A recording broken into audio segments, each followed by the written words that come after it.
அவருடைய உரையில் வார்த்தை ஜாலங்கள் தான் அதிகமாக பார்க்கப்பட்டது ஒழிய செயல்பாடுகள் ஒன்றும் காணவில்லை. அதோடு திராவிட முன்னேற்ற கழகம் ஆட்சிக்கு வந்த பிறகு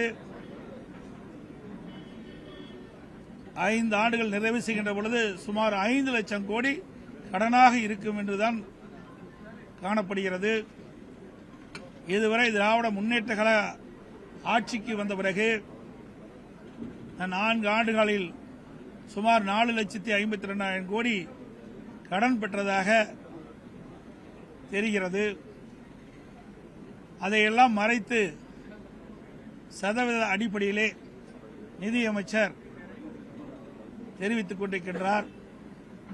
நான் ஏற்கனவே குறிப்பிட்டதை போல தமிழகத்தில் பல கட்சிகள் ஆட்சி செய்திருக்கின்றன. சுமார் 73 ஆண்டு கால ஆட்சியில் வாங்கிய கடன் சுமார் 5,18,000 கோடி. திராவிட முன்னேற்ற கழகம் ஆட்சி பொறுப்பேற்று 4 ஆண்டுகளில் வாங்கிய கடன் 4,52,000 கோடி. அதை அவர்கள் எந்த இடத்திலும் குறிப்பிடவில்லை.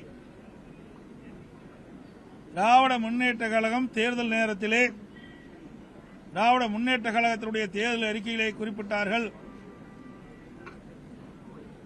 திமுக ஆட்சிக்கு வந்தவுடன் கடனை படிப்படியாக குறைக்கப்படும், வருவாய் படிப்படியாக உயர்த்தப்படும் என்ற கருத்தை எல்லாம் தெரிவித்து இதற்காக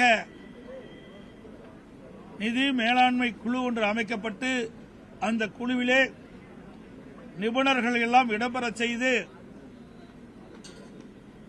நிதி மேலாண்மை சரி செய்யப்படும் என்ற ஒரு கருத்தை அவர்கள் தேர்தல் அறிக்கையின் வாயிலாக வெளியிட்டார்கள்.